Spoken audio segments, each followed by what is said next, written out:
What's up, Abby? I see Abby in the room. What's up? What's up? What's up? How y'all living? How y'all feeling? Sorry about the noise. Happy Sunday. Tasha checking in with another video, and we are about to get into the review for Life After Lockup, Season 6, Episode 2. If it's your first time joining me, go ahead and subscribe to the Redefine Me channel.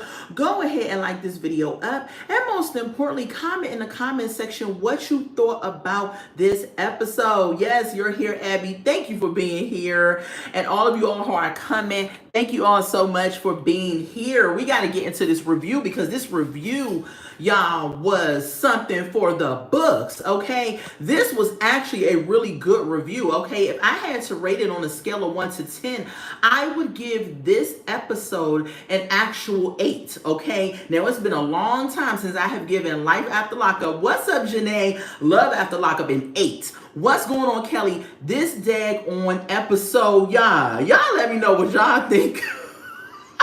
It was an 8 for me. Hold on, let me fix my tripod. Okay. All right, y'all. Mic check 1 2 1 2. This episode was an 8, and I was shocked. I was like, oh my gosh. I said, you know what? Life After Lockup is not playing. Abby, you gave it a 7.9. Go ahead and give it that extra little ounce of point. But it was pretty good. It was okay. It was a 6 for me. 6 for you, Janae. Okay.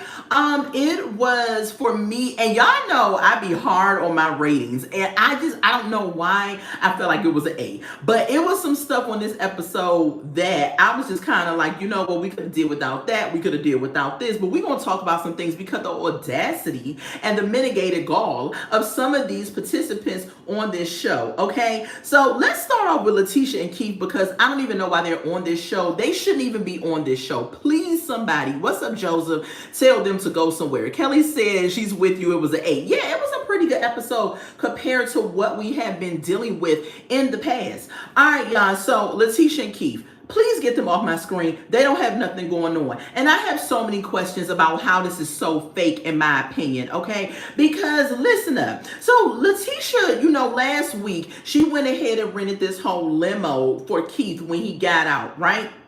And so they get in this limo. She got it decorated like she's a high school teenager, in my opinion. We see the Doritos in the background, the daggone Party City decorations. And I'm just like, how old is this lady truly in her head? Because it just looked a whole hot mess to me. But Keith was impressed, He come out and he gave her these flowers that he had to trade some oodles and noodles for in lockup to get made, okay? And I didn't even realize that the last week episode that them flowers was fake. I don't know what I was looking at, but he had those given, right? The older daughter does not like Keith, Kelly. We're going to get into it because I thought I was the only one that saw that. That oldest daughter don't want nothing to do with none of this. And she been giving us signals that she don't want nothing to do with this, but because Letitia is so goofy, she can't read the signs. And unfortunately, I hope that she doesn't ignore this girl to the point where it drives her down a life of crime or down a road that she doesn't need to go down. Right?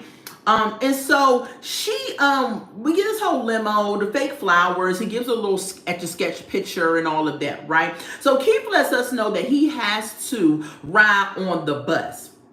That according to the prison, he got to get on that bus. He don't want to ride in no limo. Now, I started to think to myself, let me Google. Let me ask a question because I didn't believe Keith. So I went ahead and I typed on Google, when a prisoner is released, do they have to ride on the transportation? What's up, Tasha? Welcome to the live. Does a prisoner have to ride on the transportation that is appointed by the prison? You know what Google told me? And this is why I know they be lying on this show and putting on for the cameras, because Letitia talking about he has to ride on this bus, so we gonna ride together. No, what it was, Letitia, is that your broke tail only was able to get this limo to ride around the corner, and now that's why y'all had to get on the bus. Don't act like it, because Google told me that prisons do not tell you how to get away from the prison. They don't provide transportation. Now they can give you money for you to get on a bus or a train or something like that, but they can't tell you to actually take a bus. So she's freaking full of crap, okay? Sasha laughing. I'm gonna go. Okay, thanks Abby for being here. And so she's lying. She's freaking lying because I Googled it. And Google, for the most part, they may have some imperfections, but I believe Google at this point over Letitia, oh goofy self. So they try to make it seem like that they had to ride this bus. They don't care how they get away. Just go away. They don't care how you get away, right? You act like if you didn't ride the bus, they was gonna be like, oh shoot, he violated the parole. Let's get him back in here. Child, they don't care. They done got their labor and time and all of that mental ability up out of you. They done got all of that. So they don't want to see you no more. Get the heck on. They hope you don't return. Hope you don't return, but I feel like they do actually because of the money aspect. So they go ahead and they get on the bus. Letitia complaining and everything. I know the limo driver was like, I rode y'all around the block so you can blow her back out, because that's exactly what they did. They rode around the block. They got the little sex on. You see Keith turning off the camera. We see Letitia wear her daggone rainbow outfit that she changed into. Okay, you cannot make me believe that a man that just got out of prison. Shoot, I ain't been in prison. And take me on a road trip on a limo. Sign me up any day. I'm going to choose the limo over the bus. Come on now. We ain't stupid. We ain't slow. Stop playing in our face. Okay. So they get on the daggone bus. What's up? I don't know what your name is. N? I'm just going to call you N. So they get on a good old bus, right? They go on over and they stop and see his family and her kids before he had to go to the halfway house. Now we find out that Letitia is mad because the halfway house is a co-ed. Girl, get over it. Don't nobody want Keith but you, okay? You think that everybody on the planet or any of them girls in the halfway house is focused on Keith. Now it may be some thirsty ones, but if I'm in a halfway house, I'm going to be focused on getting my life back on track, getting reacclimated to society. I'm not going to be thinking about your man, Keith. Everybody don't want him. Okay, Letitia, only your goofy self is going to go through the limbs to want your husband. Okay, so they get there. He hugs up on the little daughter, that Letitia's little daughter, and the little daughter's crying and all of that, and she's like, daddy's home and all this little goofy stuff that Letitia be saying. Then he turns around and he hugs the oldest child. Now the oldest child is 16. The oldest child, out of respect, gives him a little hug or whatever, but the oldest child, we see the camera pan over to her and she could not wait to get back into the car. The oldest child has been telling us every time we see Letitia, this is the third time we have seen her on the screen, the oldest child has been saying, I don't like this man. I don't want to be in this situation. Stop trying to make fetch happen. Stop trying to get me to put up with your foolishness. She does not want to be around this man. God forbid, I really hope, and I really, really hope, and I hate even to think like this, but this is the world that we live in. I hope Keith don't look at this pretty young girl and get any ideas. Letitia, I know this man is your husband, but you act like your kids asked for you to marry this man and asked for you to bring him in their life. You know what I'm saying? When you are a mother, that is the most important job, especially of daughters. Like, come on. And then you bring us some random dude, a felon that been spent 11 years in jail, into your house with your daughters, and you have a teenage daughter that's 16 years old. Now, even if Keith even didn't think to go there, what if one night she thought to go there? You know what I'm saying? Like, we don't want to go down that rabbit hole, but this is real life and reality. And if you're going to be a realist, things could happen. So why put yourself and your daughters in these situations where something could possibly happen? Tasha says, I don't put anything past anyone. Tasha, you hit the nail on the head. I agree. Because we live in a world where you can look at a situation and possibly think, oh, that person would never do this or never do that. But you just don't know what people are capable of. But Letitia is like this high school goofy girl fanning out over a celebrity crush or something when it comes to Keith, and she just don't see it. That's all that happened with them, for real, for real. They met up with the family. They had these little welcome home signs and all of that. He's about to go to the halfway house, and that was it. What can I just say? That Keith's father looked pretty good. Keith's father had the whole Bobby Brown haircut going on. Did y'all see it? I was like, Keith's dad don't don't look half bad, you know what I'm saying, to be his dad. But he did have the don't be cruel hairstyle going on. That's what I saw. All right, y'all. Let's get to Bianca and Daniel, another couple that I think don't need to be on the show. They ain't got nothing going on. Janae said Keith's daddy looked better than him. I'm telling you, didn't he though? I'm telling you, he really, really did. And also, JK's dad looked good for his age too. Shout out to the daddies on this episode, because JK dad, I thought it was his friend. And that just shows you the daggone JK was hard on that stuff. Janae like, hey daddy. Right. All right, let's get to Bianca and Daniel. Daniel, Tasha said, I honestly didn't watch them or Will and Courtney. Really, Bianca and Daniel or Michael? You ain't watching the show. Keith daddy was crying so bad. Yes, his daddy was emotional to see his son come home. And I get it, because, you know, no matter how old your child get, that's your child. You know what I'm saying? You're going to have a special place in your heart for your child, no matter how old they get. And to see him come out and be free is a touching moment. So I get that. Joseph said Keith's father reminded me of Big Daddy Kane. He did. I heard Big Daddy Kane name in a minute. He did kind of give you them vibes a little bit, but he looked good for his age, for real. Better than Keith. So Bianca and Daniel. All right, so Daniel, you know, he up here in the morning looking on the computer, telling some, oh shoot. I said, oh Lord. I said, what's about to happen? So Daniel was up there looking at his email, Thompson. Oh my gosh, I just saw this email. You know what? They play too much. I don't believe that he just saw that email. You mean to tell me, Daniel, if you got a court case coming up, you know it's coming up, you should be all over that computer trying to figure out what's going on, because he makes it seem like he didn't know that he had to be in court the next day, all right? So he tells Bianca, I got a hearing tomorrow. He has a show cause hearing. Now, I never heard of that, so I looked it up, okay? And a show cause hearing means that you have to prove to the court why it is that you should not be committed to prison. You have to show a reason. And I'm like, dang, so Daniel, I don't get it. Like, I thought he was out of jail, done with his time, out of the system, right? But apparently, because he's on parole or something like that, I don't know, he has to show cause why they shouldn't put him back in prison. I don't get it. I'm confused. Somebody explain it to me. That's what I got from it. I just thought, you know, he did his time and he was out, but it could be something they're not revealing to us. So anyway, this court case is actually a 7-hour drive for Daniel. All right. So while he's on his way to the good old court hearing, Bianca goes and meets up with the old neighbor that used to be neighbors with them when they lived at the first apartment, and she and Daniel brought some dog or something, and the dog is going to go to the groomer or whatever the dog going to do, and she's meeting up with this old neighbor. Now the neighbor is 10 years older than Bianca, but in my opinion, the neighbor didn't really give her too much wisdom from a older woman. But however, she's not that much older, so she can just give her the wisdom what she is thinking. She did let us know that she is concerned about Bianca and all of this, but at the real of it, you should have told Bianca, listen, you're playing a part in this whole situation too.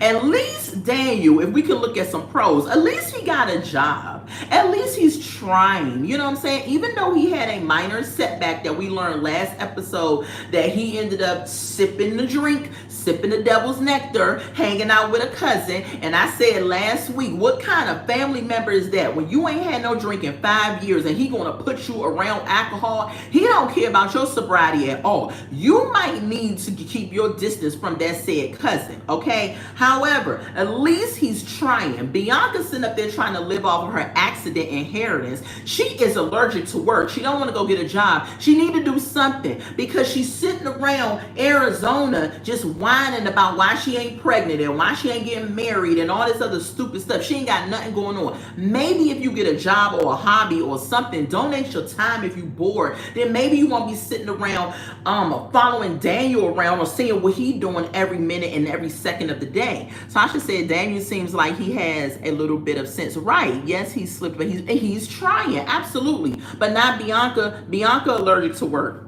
and she don't want to work. Joseph Joseph said, I can tell that friend seems way more mature. Yes, than Bianca. At least she acts like, yes, the friend did seem more mature. She really, really did seem way more mature than Bianca. And she gave her a little bit of advice, but I was wanting her to go like a deep dive into Bianca, but she didn't. I guess she was like, I ain't known her that long. Let me not go there. Okay. And so, he's driving, and while he's driving, y'all, did y'all notice that he blew into the breathalyzer thing while he was driving? I thought you had to blow into that to start the car up, because the car was moving and he blew into the breathalyzer, so I'm confused. I think they was just putting on for theatrics, okay? Tasha said Bianca's money would not replenish, so she definitely needs to have some sort of income, even if it's not a 9-to-5. Absolutely, because Bianca is young, okay? And she act like she about 98 or something like that. You know what I'm saying? Not saying no 98 person is going to die, but they're closer to Jesus than then she might be, right? Even though death doesn't have no age, right? But I'm just saying, y'all know what I'm trying to say. But she does need to have something that's going to give her some income back. Janae said Bianca about to spend all of her, listen, all that settlement money is going to be gone, because she wants to be able to not work, but you have to pay rent, you have to eat, you have to have utilities paid, all of that. So I said we get, okay, thank you. So, yeah, that was it with them. They ain't had nothing going on. Let's get on to the next lackluster couple, okay? Kiana and Demadric. Child, let me tell you something. Ladies, let me get your ear for a minute. I don't understand how it is. And don't think I'm judging, because we've all been young. We've all made some stupid decisions, right? Over some men. We have, all right? However, do not let a man reminds you too many times of who he is. Demadric has been dealing with Kiana since high school, so she says, right? So why is Kiana acting like Joella just popped up? He's cheated on you with Joella. That's how he got the 3 kids over the span of time that you all have known each other. Now you up here acting like, but you also cheated because she has 2 kids as well. So neither one of y'all really has been faithful to one another. Now Kiana thinks that she's won a prize because she got Demadric. But he's still up here kicking it with Joella on the side and with her. Like, I'm trying to understand, what do this man got outside of having, the obvious, that would even make you Joella pathetic? And her wig, yes, all of it is pathetic. She's pathetic. And that wig is pathetic. That wig is horrible. She is a pretty girl. I know she could find something else that can fit her face. Like, that wig is disgusting. It makes her look older than what she is. Like, why that wig? Why that color? The color is washing her out because her skin is already light. I just don't get it, but whatever. So, they act like Demadric is the prize. Who lied and told Demadric that he's the prize? First of all, your name ghetto is crap. Demadric, first of all, if I met you and I was single and I met a guy, he said my name is Demadric, I would have been like, child, I am done. I don't need to know the backstory, because I already know you got several kids and different baby mamas and all this other stuff. Sometimes people be living up to their names, you know what I'm saying? These ghetto names be producing ghetto outcomes and ghetto activity. So I wouldn't even give him the time of day. But when you got desperate women out here who just want to say my man, they are willing to overlook stupid stuff that they know they shouldn't be dealing with. They know they shouldn't be dealing with the crap, but they still going on and dealing with it. But anyway, let's get into them. So Kiana is up here asking what happened yesterday, because they are talking about when he got home from seeing Joella, okay? He said he got home at 12 something at night. First of all, you up in my house. We supposed to be in a relationship. Dude, 12 something at night, and I already know you're a serial cheater and that your baby mama wants you to know. I'm going to need you to be in the house sooner than that, because I'm now thinking in my mind that you and her are getting it in. I mean, what other way would I think, right? And so, Kiana is saying that she don't understand why Joella won't let her come to her child's birthday party. She's being petty. Excuse me, Kiana, aren't you the one that posted some almost naked photos of Joella on Facebook, and you talking about she's petty? Excuse me? And you want her to invite you to her child's birthday party? And aren't you the same chick last season that let us know that you was like, why she gotta be here? Her kids can be here, but she can go on and leave. Kiana, have we forgotten? Girl, what is your problem? Like, what's good for the goose is good for the gander. If she don't want you at her kid's party, then you can't come to her kid's party. What is your problem? I don't understand how she act like she forgot last season what she did to this woman. And then she doubles down on it this season and sends freaking photos of her and posted them on Facebook. You got me messed up. No, I would be the same way like Joella. No, you cannot come to my house where my kids want to be at. If you can't respect me, you don't have to like me, but at least respect me, okay? We share a dude, okay? That's all. He used to be mine, now he yours, but he kind of still mine, and that's what we got in common. But at the end of the day, if you want to call yourself being with this man that is my children's father, you're going to show me some freaking respect. And that don't mean that you sit up here and take some photos out of his phone and post it on Facebook. If you really want to be about that life, why don't you post all of the texts that he is going back and forth with Joella, that she said that he is trying to sleep with her? But no, because that would then make Kiana look stupid. So she not going to do that part. But girl, you got me messed up. She won't come to my child's party either. So, what else happened with them?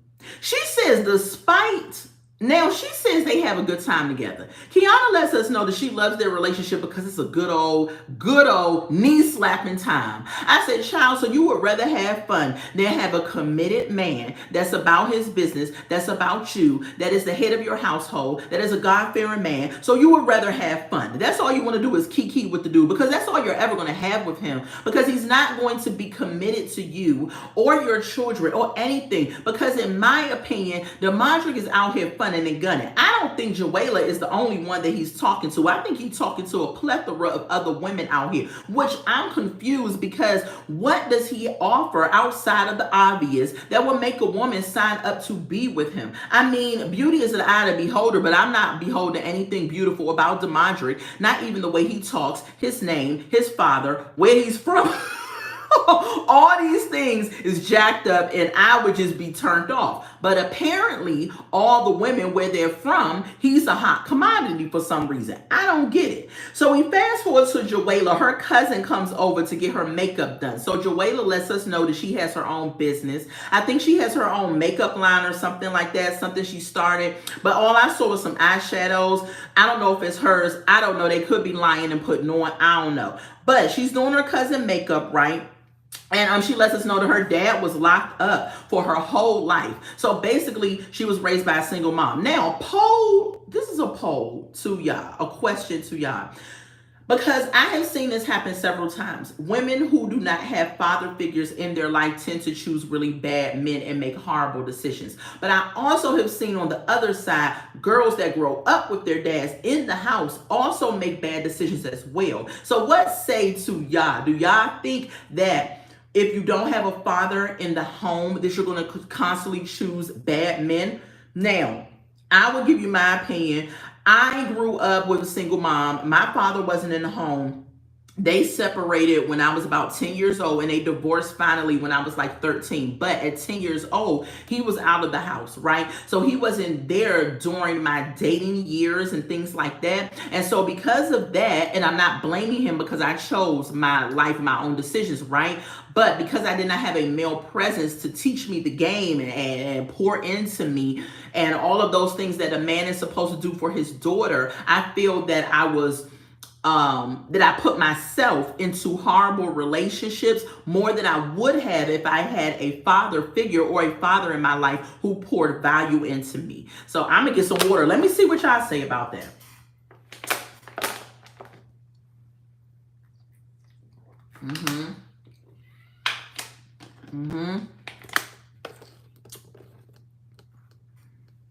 So, Janae took her statement.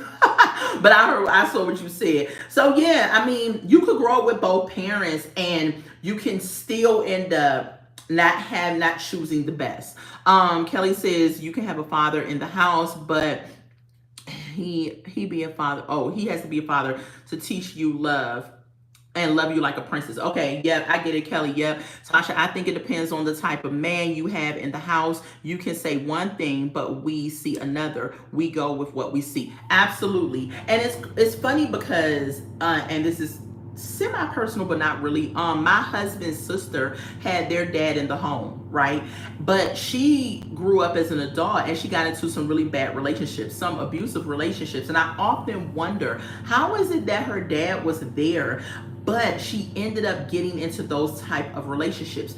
And I'm asking my husband, did your father ever put his hands on your mom? And he's like, never. So I'm thinking to myself is that the father may have worked so much because he has 4 kids. He worked so much, and just because he was in the house doesn't mean that he poured into his daughter properly. And so therefore, she might have ended up choosing wrong. Just because the dad is in the house doesn't mean that the daughter is going to be A-okay in choosing a proper man, okay?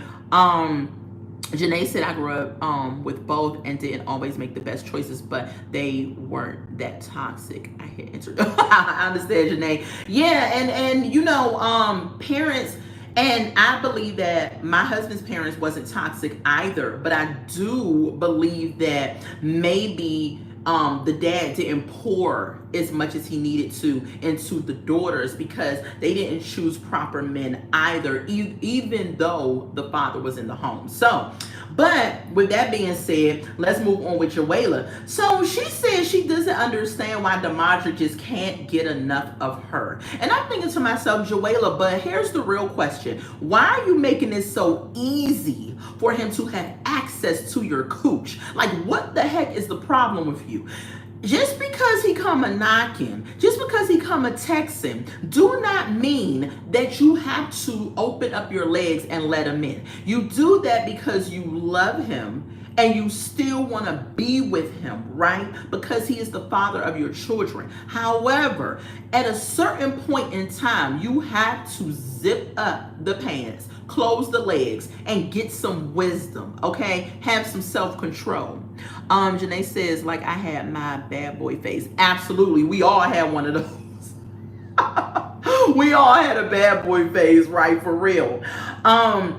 So then we fast forward to Kiana. She is up in the beauty shop and she is talking to the coworkers. First of all, let me tell you something. I do not talk to my coworkers about my in-depth personal life. My coworkers know the surface. They know I'm married, that I'm from Washington, I got a daughter in college. They know the surface. I'm not deep diving with you all like that, because when God brings me out of my situation is going on, right? If I deep dive with y'all, all y'all going to remember is the drama. So I'm not giving y'all that, but because this is a show, the cameras is around and the coworkers, when I had their 5 minutes fame and Kiana needs some type of storyline, they going to go there. So she's talking about the relationship with them and everything, and then they're saying, do you think he's changed? Can you trust the situation? Of course, Kiana is like, you know, well, yeah, you know, we're together and all this other stuff. And they all in their mind is looking like this is a disaster. Demadra is going to take her down an emotional roller coaster. All of a sudden, Kiana gets a phone call. She takes off the battery pack, hands it to one of her coworkers, and she goes into the bathroom and she's talking on the phone. Now, I don't know. Y'all let me know in the comments what y'all think that phone call could be about.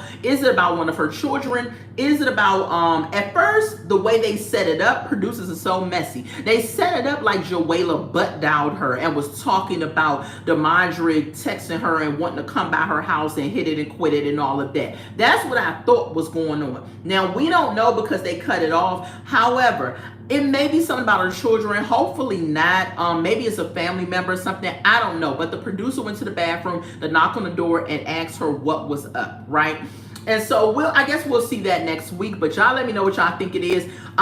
They set it up in a way where I thought it was something about Demadra or Joella butt dialing her and talking about her and Demadra. All right. So moving on to the next couple, we're gonna get Justine and Mike out of the way. Another annoying couple. Like if you ask me, I would eliminate at least 3 of these couples because I feel like they're not gonna bring it. I'm not invested. I'm not interested in them because they don't have nothing. Justine and Michael definitely should not have come back. I don't know if they just the producers just like them or something, but they have nothing. We don't want to know about their made up storyline, and I'm gonna get into why I think it's freaking made up. So Justine, they opened up, and let me tell you something. They're too worried about being rock stars. Yeah, they need a check, Kelly, absolutely. They're so worried about being rock stars They're so worried about being influencers and being low budget Jay-Z and Beyonce that they cannot even properly raise their children. You got 8 able-bodied kids in that daggone house, or 7, whatever you got, grown kids. Why every time Justine get on the freaking TV, she's cleaning up something, yelling about some cereal being ate, yelling about this, the house looking disheveled? Girl, bye. If I had 7 able-bodied children in my house, let me tell you something. Somebody would be on the carpet. Somebody would be outside cutting the grass. Somebody would be cleaning up these bathrooms. Somebody be... And I got 2 newborns type children with 1 toddler and 1 newborn. Child, you got me messed up. Housewife or not. There's 7 people up in here. This house gonna be spotless. I'll be running a freaking maid service up out of here. Y'all are going to take care of this house. Why am I getting up cleaning up after grown children? And another thing, them freaking boys are lazy. They look like they just playing video games. They look like they don't have too much respect for her or for Michael, right? And they keep letting them get away with stuff. And this is just my observation as a mother, okay? Tasha said, I think Justine and Mike ran their course. Yes, let's move on to new couples, please. Absolutely. Please don't let them be like Brittany and Marcelino. They dragged them on for a long time until this storyline just didn't make no daggone sense, okay? But anyway, them kids are unruly, Justine and Michael, and y'all need to get y'all act together. Y'all up here trying to fund all these businesses and stuff, and y'all leaving y'all the most important business on the back burner, which is your children. That is the most important job out of everything that you're doing. This reality show don't matter. The businesses don't matter. You have to raise your children. Because right now, you raising unruly, nasty kids. Like, come on. I mean, that's all I see. Y'all let me know if y'all agree or what. So they end up telling us they about to go boxing because Justine says her body done got whacked out by having these kids, and so she's trying to snatch her body back. I'm like, that's another thing. She is hyped up and trying to look good. I'm telling you, they want to be a celebrity couple. This Instagram model Justine want to be. They want to freaking be in the limelight, so they don't have time to worry about raising them kids. Joseph says, shoot, by the time I was 6 years old, my dad had me clean the restrooms from top. Absolutely.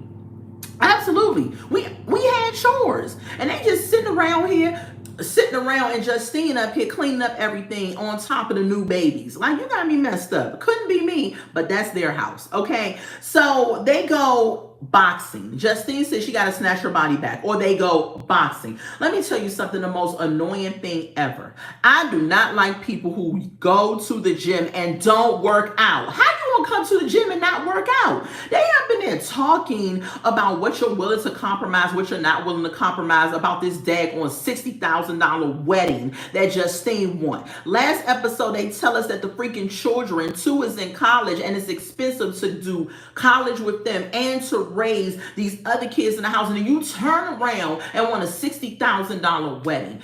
Get this old goofy heifer off my screen. She's getting on my nerves. I have to dial it back and say, Tasha, woosah. This is a reality show. But I'm like, you cannot tell me that this lady is this out of touch with reality and such a bird. She get on my nerves. Anyway, so they had the daggone, boxing. Ain't none of them doing no work for real. Ain't bust a sweat bubble or nothing, unless they cut some scenes out that we didn't see. Justine got on freaking boy shorts that you need to wear under something. I said, where is the shorts, ma'am? Just because you about to work out don't mean you got to get naked or whatever the heck it is. But she basically had on boy shorts, okay? And they up here talking about what the next steps is going to be. Justine is saying she's sick of playing second fiddle to all of these things they got going on. Thank you, Tasha. It's all for the show. It's all for the show. She said she's sick of playing second to the shoe business that we are. I don't even believe that any of these businesses are successful. I believe they're just banking off the love after lockup check. But all them kids they got, and plus their house, everything, something else has to be hidden. It has to be hidden. She said they got a shoe business, they got a credit business, they got this luxury car business, and now Mike is up here wanting to open up a barbershop, but says he doesn't know how to cut hair. I think Mike practiced on himself, Because if y'all seen Mike's bowl cut, I said, Mike, what the heck is his hair got plugs? I don't know what's going on. I said, sir, did you practice on yourself? Because if you did, first of all, ain't no way I'm coming to get my hair done by somebody whose hair is jacked up and all over their head. Same thing I would think with men. If you go in a barbershop and this dude got a freaking lineup that's going down here and freaking I don't even know, spiders having a meeting on the front of his forehead, why the heck would you sit down in his chair? I know I wouldn't. What the heck, Mike? You sit up here and want to open up a barber and beauty shop. Now that's the next get rich quick scheme that you're trying to do. Negro, get a job. Get a legitimate 9 to 5, okay, and cut it out.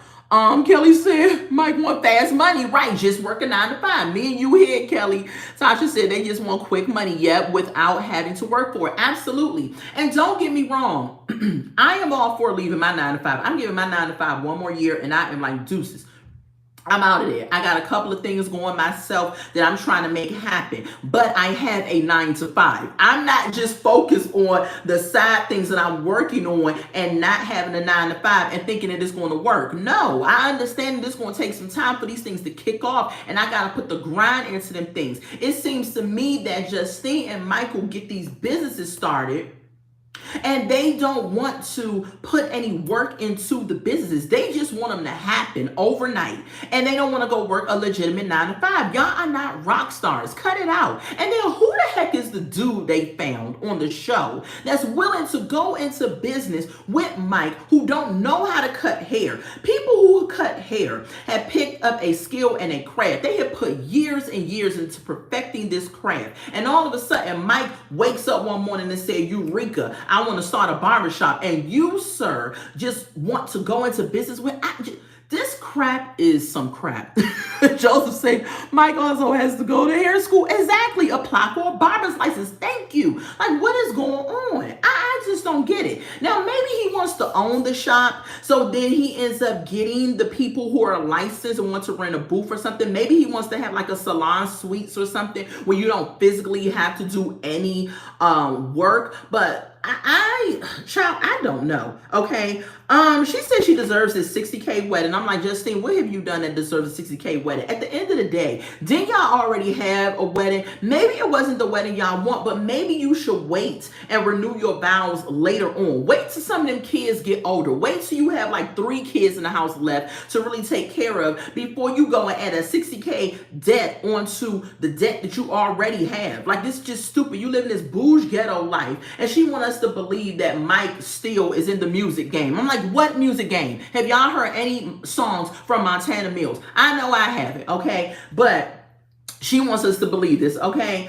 They sit at this table, right, meeting with the dude and the wife. They're friends that run some type of barbershop or have some business or whatever, okay? And so they up here talking about they got the wife come in, try to smooth over Justine with wanting to put the wedding off so that the business can pop first. Then they can use the money from the business, the barbershop business, to fund the wedding. Now, Justine is not my favorite person, but let me tell you how I was on her side in this moment. Tasha said they told her to wait for the wedding, right? But she had to have the prison wedding, absolutely.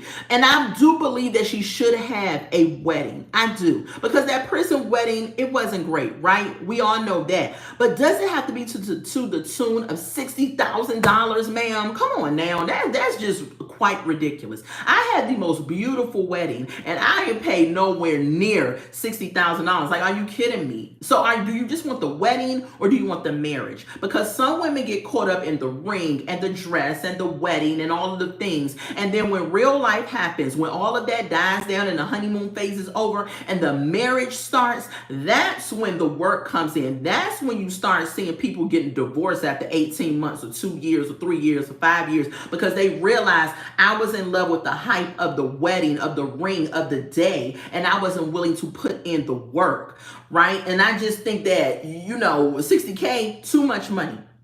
Too much money.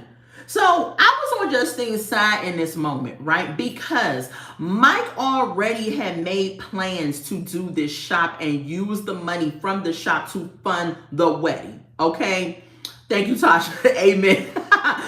Mike is already made up his mind. See, if you are in a marriage, you are in a partnership. Nobody should be making no major life decisions without the other person. You need to communicate. How you going to sit up here and start a whole business on your wife and not tell her what it is? Now, this could be for the show. Justine could be lying. I believe that she might have known. She knew about it. I believe that, but I don't think she knew about postponing the wedding until the business kicks off. But then he going to try to sit up here and bring her at this round table and try to get the people on his side, the woman especially, be like, well, just let the business make some money and you can get married later. I was with Justine. I was like, girl, who the heck are you? First of all, so you brought me in here to bamboozle me, Mike, and then get mad when she get mad.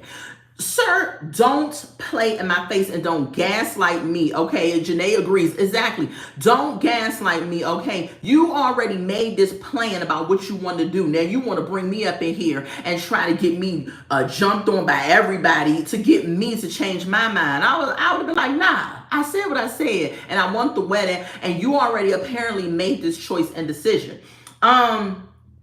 So that's all that happened with them. Joseph said they could have had a nice little outside wedding, absolutely, with no more than 60 guests. Yes, $5,000 budget. Justine wants a springtime in Paris wedding from the Matilda movie, absolutely. And how you want that when you got a bare budget, ma'am? You are not rocking like that. $60,000 for somebody who got it, that's pennies to them, but you don't. So stop trying to floss and live like the Joneses. In my opinion, the most beautiful weddings are the ones that are more cost effective because you can really get creative and really make it nice. Like those simple beach weddings, oh my goodness. They be some of the beautiful wedding, right by the water is behind you, right, the sun is setting. Like, come on now, you ain't gotta spend $60K. The most important thing is the commitment and vows that you say to one another. You know what I'm saying? I get it. You don't want to have the prison wedding. Now, that's on you too, because you should have waited till he got out of jail and had the wedding that you wanted. But no, you was pressed to get married while he was in jail. So, I mean, hey, but ma'am, you cannot afford $60K. Kelly says, I don't like Mike friend seem like he's a scammer. His friend do give scammer vibes, don't he? And then Mike is so goofy, he about to walk right into, like, who is this dude? Who is this dude?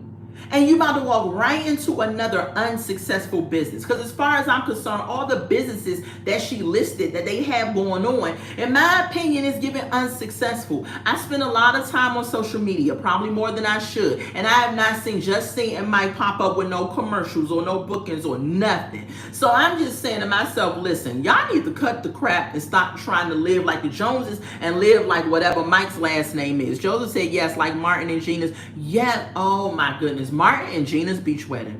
It was beautiful, even though it was fictional, but it was still nice. It was intimate. It was beautiful. They had Babyface singing. You know what I'm saying? It was beautiful. It was very, very nice. So anyway, that's it with them idiots. Let's go on to the next couple because Justine got on my nerves. Let's get down to Brooke and JK. Let me tell you something. A dude with 3 teeth is not going to keep calling me no stupid AB. It's not going to be cursing me out. A dude that ain't got a pot to pee in is sleeping in the living room on a blow-up mattress in his mama's house is not about to keep talking to me crazy, okay? You're not going to do that. Furthermore, a billionaire ain't going to talk to me crazy, but especially if you freaking JK. Let's get into them. They had Brian McKnight. Yes. Oh, no. They had Brian McKnight when Martin proposed to Gina. When they were getting married, Babyface was singing at the wedding. Let's get into Brooke and JK. Child, let me tell you something. Who didn't know that Bonnie was going to snitch? Bonnie said,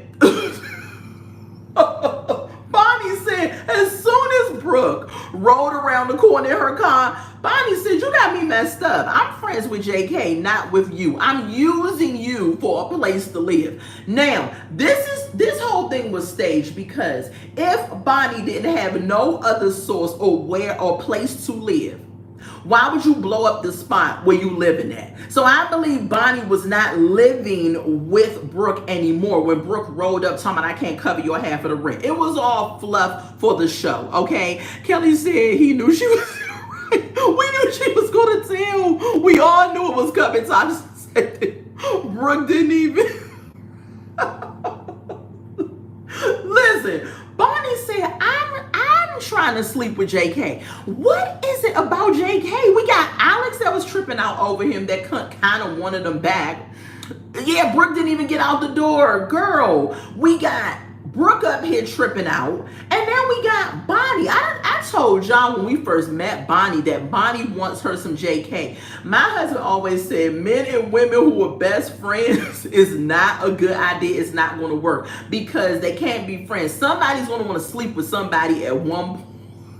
And I believe that Bonnie wants to sleep with JK. Yuck mouth and all. I don't understand, okay? So she texts JK right away, okay, and says, listen, meet me at my job. I said, Lord, it's about to go down. Joseph says, that's what I said. Bonnie must have already got her own place. Yes, the way she blew up her spot. Absolutely. Because ain't no way you could tell me that somebody who is depending on somebody else to live is going to turn around and say some daggone, oh, I'm about to go snitch. Janae said JK must be working with, listen, something nice, but even still missing teeth it would turn me off. I don't care if you was working with something that went down to your freaking ankles. Sir, you got 3 teeth in your mouth, and then JK looks like he stinks.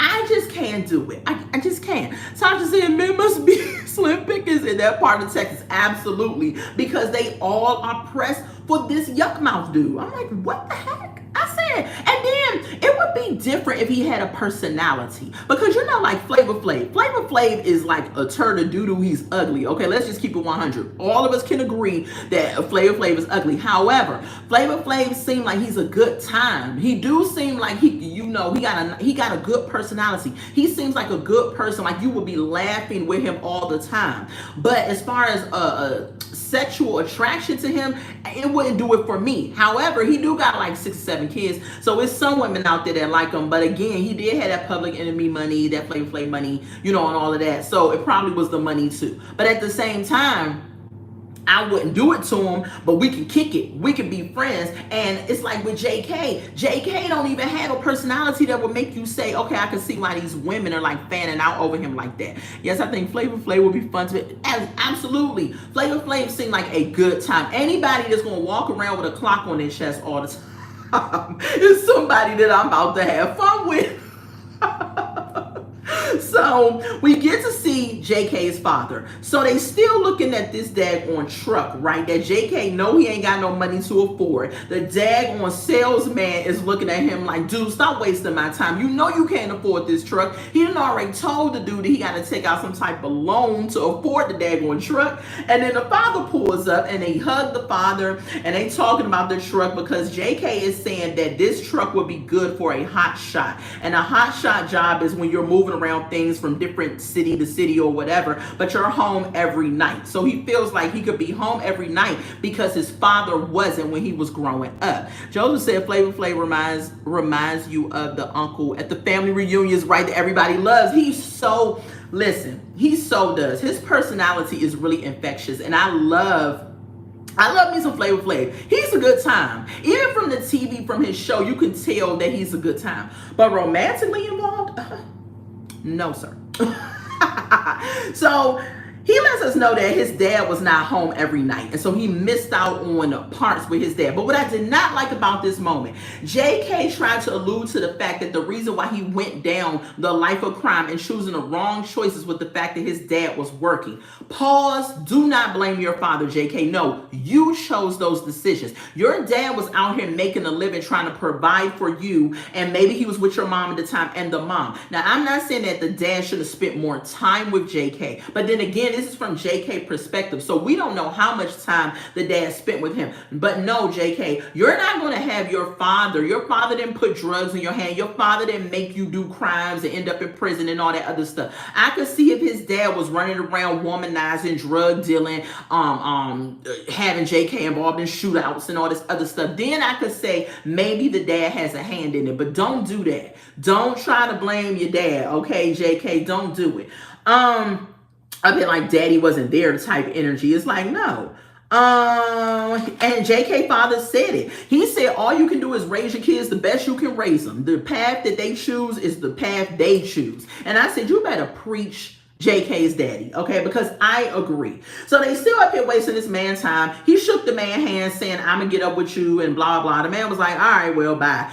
Y'all actually think that man is gonna hold that truck up? As soon as they rode around the corner, if somebody else pulled up and had money in hand, that truck was gonna be gone, okay? I know it would have been for me. I'm not waiting to make a sale for you. The dad said that he is scared that JK will end up right back in prison because of his temper. He said he does see a glimmer of hope, but he has a temper on him. Sasha said, right, the man was working, right? And that was probably the best job he could get. Exactly. Like, don't, sir, try somebody else. That man was so sick of JK. Y'all saw his face. That man was sick of JK. And then his daddy rolls up and these cameras was here. He's probably like, what the heck is this? I'm trying to make a sale on this truck. I ain't trying to be on no show. That man's face was like, these, oh. So then we fast forward right to Snitch Bonnie. Finally, JK leave his dad. He meet up with Bonnie at her job. Now, I don't know if Bonnie was on break or if Bonnie told the job, listen, I get off at this time, but I'm going to be filming with the camera crew. Maybe she was off that day because I don't know no job is going to let Brooke come up there with the cameras. Then you turn around and JK come up there with the cameras. I feel like maybe she was off that day and she said, listen, they want to film here. And they said, cool, long as they don't get none of us and get the, you know, the totality of the food and all that other stuff. That's what I believe because I ain't never seen no job that's just going to let camera crew and all this activity keep going on and make affecting their business, right? And so JK rolls up, sits down with Bonnie. As soon as he sits down, she's like, you know, Brooke came up here to see me. I said, you know what, Dad, he couldn't even get a daggone water with lemon before you start spilling the beans. Dang. So she said, you know, Brooke came up there. And he was like, Brooke came up here. He said, she's supposed to be at work. And Bonnie was like, well, yeah, no, she's not at work, okay? And she goes and tell JK that she don't even have a job no more. I said, child. And Brooke actually thought that Bonnie was going to be loyal. Brooke said, I begged her not to tell him. Child, bye. She has no loyalty to you, girl. So fast forward, JK leaves. Brooks is at JK's mama house. I have a problem with JK's mom. Mom, what is going on, ma'am? Joseph said Bonnie knows that JK doesn't want to have a sexual relationship with her. So any woman that JK is in a relationship with, Bonnie is going to try to sabotage it. Absolutely. Is giving jealousy more than loyal friend. I can see that, Joseph. I can see that because Bonnie, listen, again, beauty in the eye of the beholder, right? But Bonnie doesn't look like the type of woman that JK will go after. Even though JK got 2 teeth and one hanging on for dear life, and he should be happy for whoever goes with him, he doesn't seem like he will go after Bonnie. And like you said, because of that, Bonnie's going to mess up any situation he got going on, okay? So I need JK's mom to put her foot down and tell Brooke to get the heck out of my house and go tend to your children, okay? She's sitting up here saying she's been staying at JK's mama house for a couple of days. Her children are with her mom. Could you imagine how pissed off the mom probably is? But because the mom doesn't want to take it out on her grandsons, she just takes care of them. But that mama is probably chewing nails because why the heck? First of all, both of their mom need to put their foot down. JK mom need to tell JK, you can stay here because you're paroled here, but Brooke got to get the heck out of here. Don't she got 2 kids she got to take care of? She up here rolling up over here at the house like she freaking lives here. Get her tail up out of there, Mama JK. What is your problem? And then Mama Brooke, you need to put your foot down and let Brooke know I'm not watching your daggone kids no more. Get your tail home and take care of your own daggone kids because I know you done lost your job. So what the heck are you doing all day? Your sons need their mother. Why are you up here laying on an air mattress in his mama living room trying to get pregnant, you old nasty heifer? What is wrong with you? Freaking Brooke something is up. And you freaking lost your job because you ran out of the store after JK thinking he had Alex's house. Girl, first of all, I don't even think that's true. I believe she lost her job because something else that she did. But running out the store didn't help. Brooke is JK babysitter. Absolutely. Because the mom is like, if Brooke ain't there, then I got to deal with him. So you need to get your tail home. So we opened up over to Mama house and Brooke told me, I'm going to make some meatloaf. That meatloaf looked like it was about to be nasty. He told me, I'm going to make meatloaf for the family and just cook them dinner. I try to help him when I can. Listen, we got bills over here. Don't nobody need you up here slinging on meatloaf. You need to be bringing some money. So the mom comes in and she's like, Brooke is like, how is work? The mom out here working and you ain't got no job and you lying to the mom talking about my work was good for me today. I had to do some inventory or whatever the heck she said. She said she feel bad about lying to JK's mom. No, you don't. No, you don't. You're going to get away with it for as long as you can. And it didn't live for long. Excuse me, y'all. 1 second.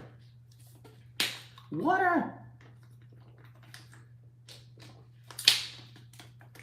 She not mad. It didn't live for long. Janae said that meatloaf was made with barbecue and no seasoning. For real. I don't believe Brooke can cook to save her life. If Brooke invited me over for dinner, I'm going to stop and get something first because I'm not eating there.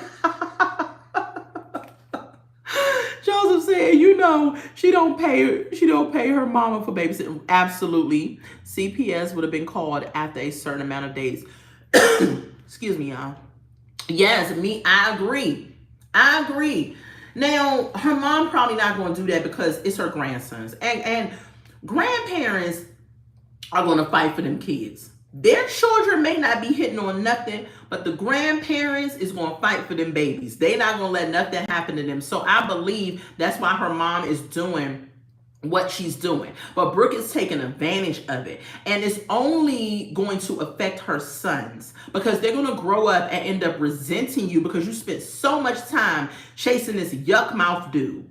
So the meatloaf is done. Everybody's sitting down eating, right? Janae said, right, just eat in the car before you go in, right? Absolutely. So they sitting down and they talking about they waiting for JK to get there, right? Not all grandparents. That is true, Kelly, because some grandparents will be like, girl, you got 5 minutes to get here or I'm calling CPS. So I do agree, Kelly. But a large majority of grandparents will try to keep the kids or try to fight for the kids. But there are some messed up grandparents out here. You ain't lying about that. And so they sitting down at the table. In walks JK with a box. Now, and it looked like a to-go box from Bonnie's restaurant. So obviously JK had food. So Brooke is like, hey, we was waiting for you. He was like, hey, he sits down, whatever. Brooke is like, you're not going to eat my food? He said, oh, I don't want that.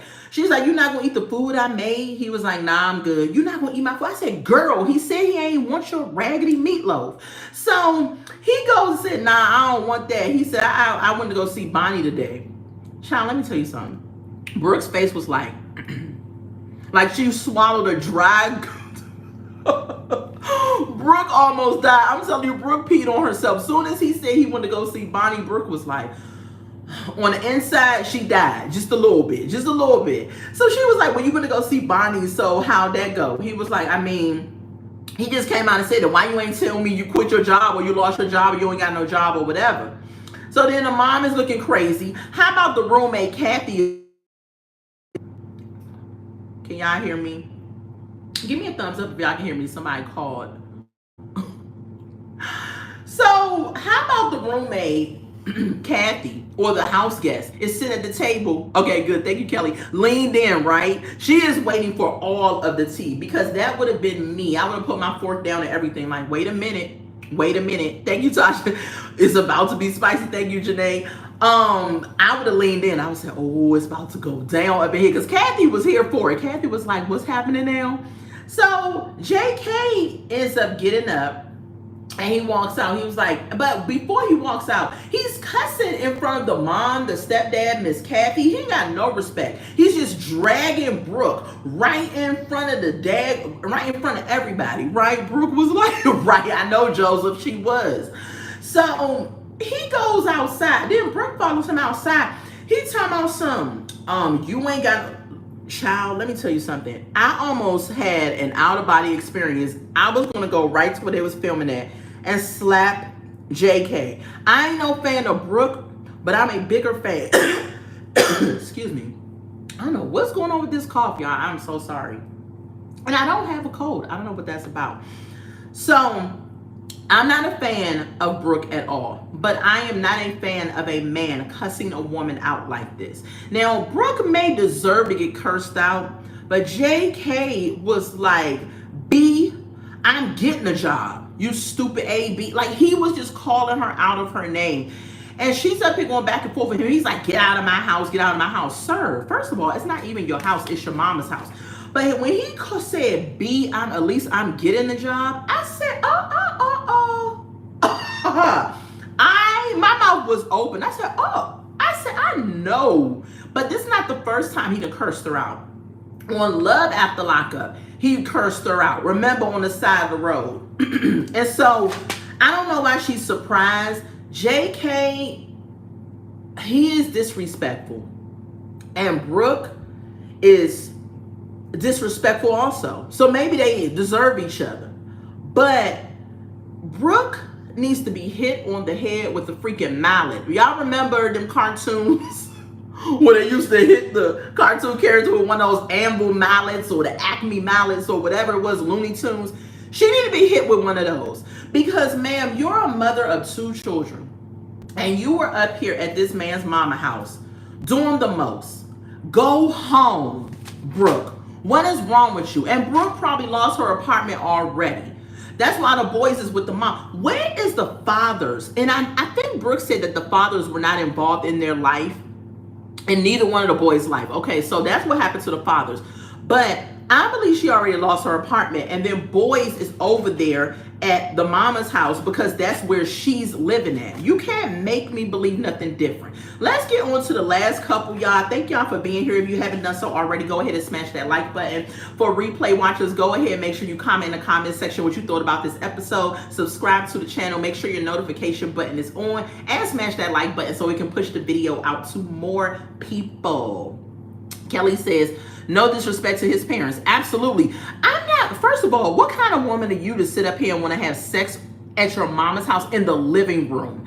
I am a loud sex person. So I already know your mama's going to hear me and hear us. Like on an air mattress, just bust Sora. She don't need to go home and make her kids that nasty below. Right, go home and make your kids that meatloaf. Tasha says, he's cursed her out. Snatch her keys. Yes, out of the moving vehicle. No, you have one time, yes, to be sideways with me. I guess that's why I'm single. That ain't why you single, child. You gonna get a good man. I believe it for you if that's what you want. But no, I wouldn't deal with it either. And I'm married. I wouldn't deal with it. If my husband did what JK did to Brooke, I would have been on here telling y'all about my story time of how I got a divorce. Because ain't no way on this green earth that you about to cuss me out. Especially since I've never done it to you. Especially since, because I haven't seen, now maybe Brooke has said a curse word to him, but I have not seen her curse him out like he's done her. Excuse me, y'all. Joseph said, the way he calls her, right, the B word is problematic for me. Me too. Brooke should have hit him with your mama's. I would have said the same thing. His mom would have been sitting there like, wait a minute, what? Dr. said, oh, thank you. He definitely is. God is taking his time to prepare you such a wonderful, beautiful man, especially designed for you. And it's coming for you. Trust me when I say it can. If it happened for me, ma'am, it's definitely going to happen for you. Okay. Right, right, it rolls off his tongue too smooth. Child. Okay, let's move on to the last couple because Courtney got me messed up. The audacity of this old buckethead chickenhead hoe. Child, let's talk about it, okay? So Will is going back and forth between himself because y'all know Courtney got locked back up. And she could have did anywhere from 6 weeks to 6 months. So Will was mad last episode, right? So he's on his way to go pick up Courtney, but he going back and forth within himself. He is like, it's a 10-hour drive. He is about to drive from California to Portland, Oregon. I said, you got me messed up. I'm not driving that far for somebody who clearly doesn't see her error and take no accountability for her actions. So I just said, oops, don't know where Horace came. You know, it's okay. It be that auto spell and that typing. That happens to me all the time. So he got to drive 10 hours, right?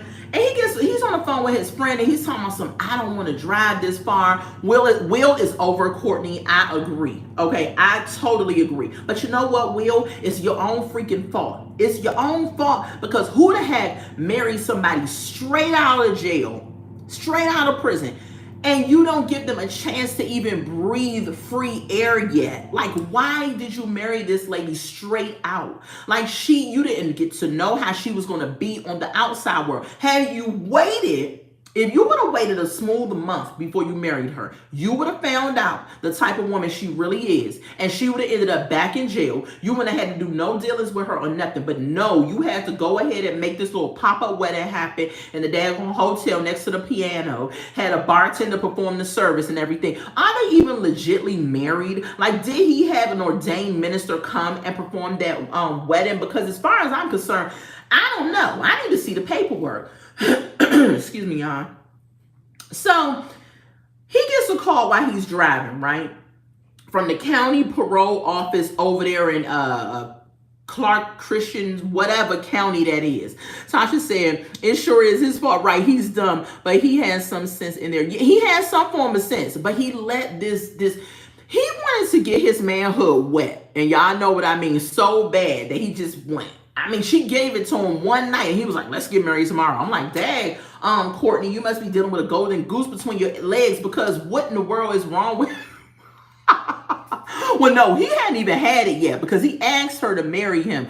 But after they had the sex, then he wanted to get married that following day and all that other stuff. Joseph says, I'm not putting unnecessary mouth on my call for somebody who's ungrateful. Absolutely.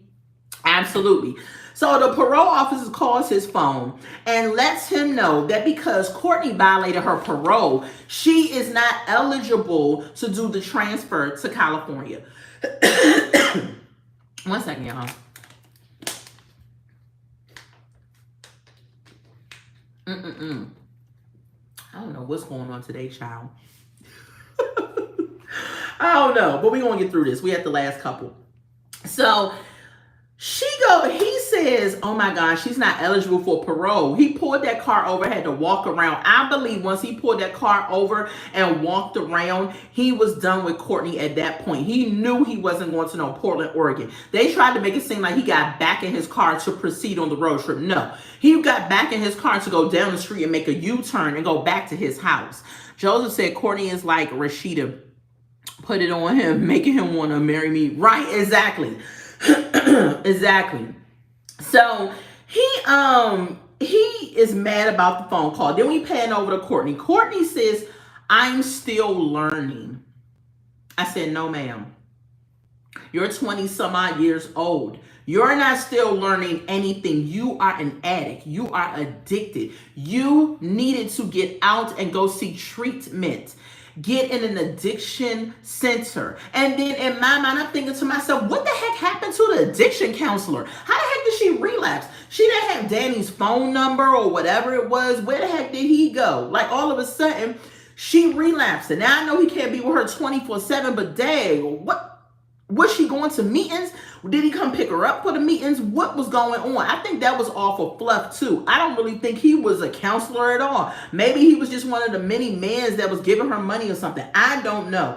But I was like, what happened to the counselor? So we did see Courtney coming out of the prison, right? And she's looking around and she's like, where's Will? So somebody in the distance voice says, who are you looking for? And I'm thinking to myself, okay, is that the producer talking to her or who is that?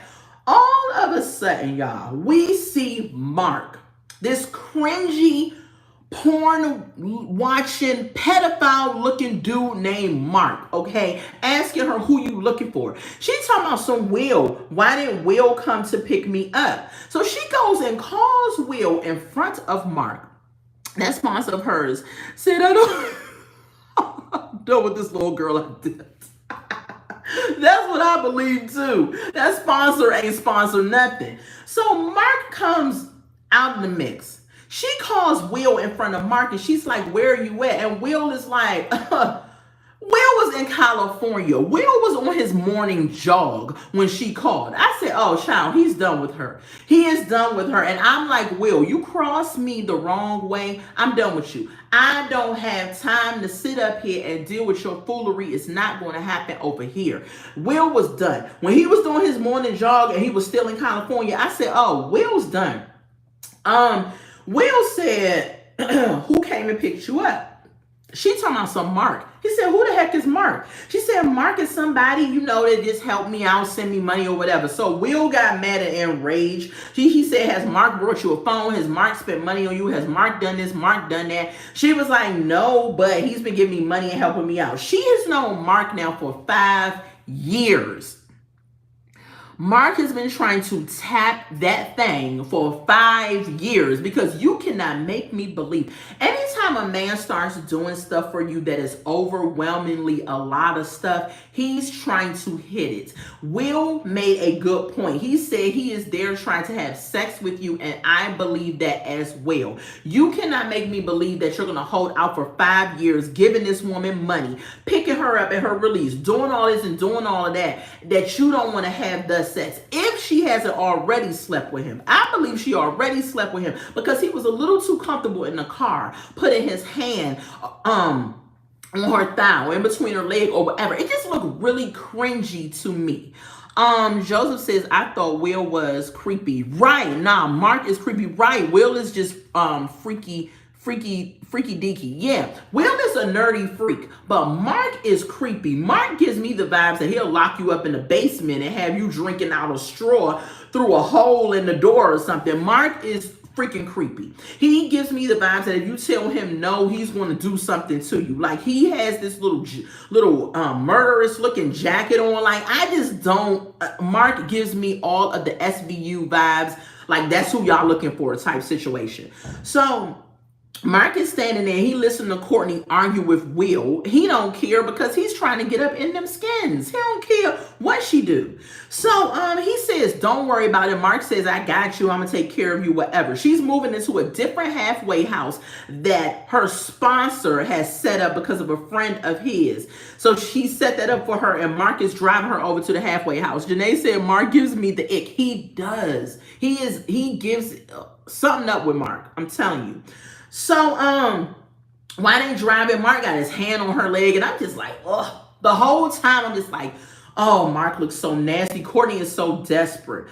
So the daddy got her to halfway house. She's on her way there. She says she landed back in jail because she was drinking GHB. Now, I started to Google it, but then she broke it down about what it was. I said, okay, good, because I ain't never heard of it.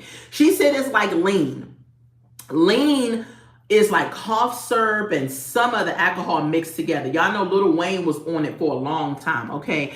And so she said it's like lean, getting drunk without drinking. So I'm assuming that it's a pill or some type of something because she says it's like feeling like you're drunk without drinking. I don't know. I don't know why somebody would want to do that. Just give me the drink. I ain't got time to be putting in no substances or whatever it is. So she said that She started blaming Will for getting on the GHB because she said she ran into a friend that gave it to her after she had an argument with Will. I said, another person that don't know how to take accountability. Don't blame Will for your indiscretion, Courtney. You did it because you wanted to do it. Will had nothing to do with that, so cut it out.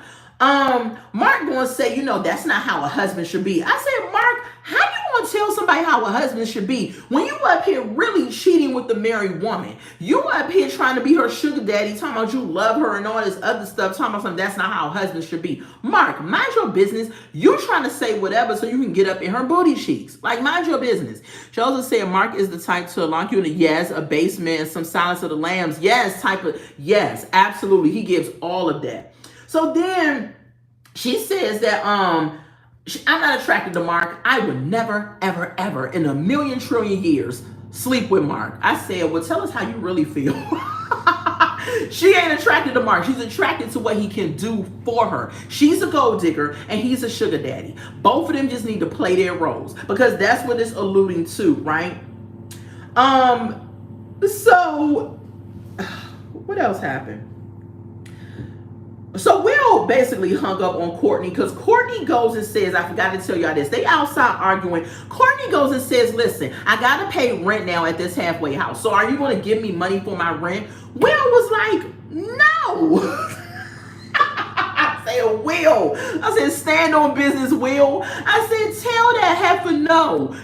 Tell Mark to give you the money. What is wrong with you? So that's what Mark is going to do because he's telling her, come on, I got you or whatever. I said, the audacity. You up here standing outside with your sugar daddy and you going to call your husband on the phone talking about how you going to send me some money to pay my rent. What in the Jerry Springer is going on here? Child, you can't make this stuff up. I said, I said the audacity of her. So Mark says, I love you, Courtney. And she says, I love you too. But hold up, Courtney. I thought y'all was friends. But Courtney is a freaking manipulative pimp, okay? She gonna say what it is she needs to say to keep the cash flow rolling. Because she tells us she really don't want to rely on Mark or Will for no money. She said for some reason she always seemed to be relying on men for money. I said, because you're a hoe. That's why. What do you mean for some reason you keep relying on? You don't have to. You can go work a 9 to 5. You know how many single women out here is working a 9 to 5, paying their bills and stuff every day and not relying on no man. The only man they relying on is Jesus. So what the heck are you talking about? I'm sick of relying on men. Then stop relying on men. It's easy. Just stop doing it. Go ahead and get yourself reacclimated into society. Leave the freaking GHB alone. And stop being a ho Merry Christmas because that's what you're doing. Like, what is wrong with you? Joseph said, now when Mark see what you say on TV, you better be far away from him because he looks like, he looked like a nutcase. Mark, you can bring it, Mark, okay, if you want to, because we got something waiting over here for you. Janae's laughing. That's it with them, y'all. Anything else she said? No, she didn't say nothing else, child. We did all the couples. Let me make sure we ain't leave nobody out. I think that's all the couples. As far as I'm concerned, I am invested in Will and Courtney. I'm invested in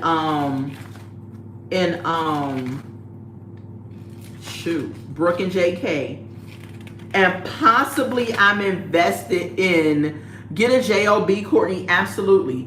Possibly I'm invested in Demadric and Kiana, but not really. It's only really 2 couples on this show that got me sitting like, what they about to do? And that is Brooke and JK and now Will and Courtney kind of, but not really.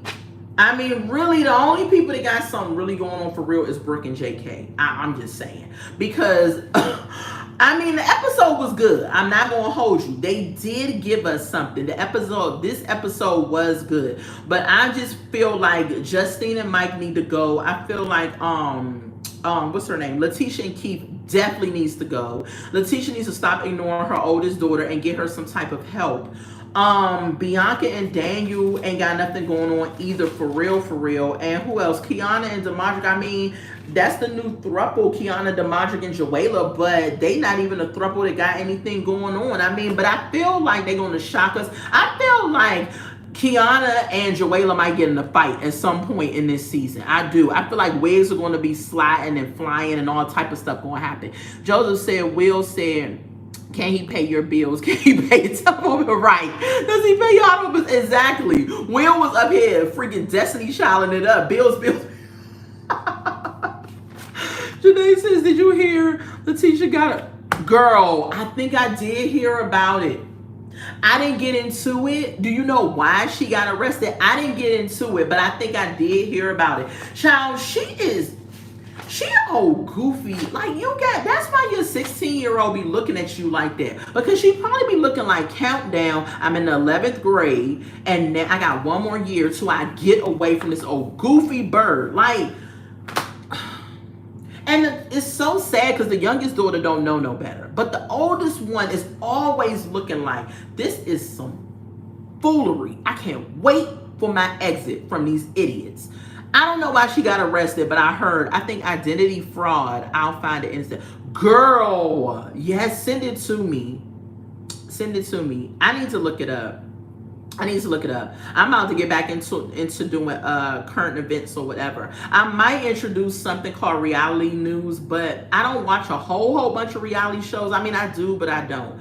But y'all let me know what y'all want me to review outside of Love After Lockup. I've reviewed other shows before, but Love After Lockup is like my baby. Like, I've been in Love After Lockup fans since all the way back to Sarah, Michael, and Megan. And y'all know we taking it back with that first throuple. That was the first throuple that had me wanting to throw my phone across the room because they was fanning out over this dude that was still wearing cornrows going to the back.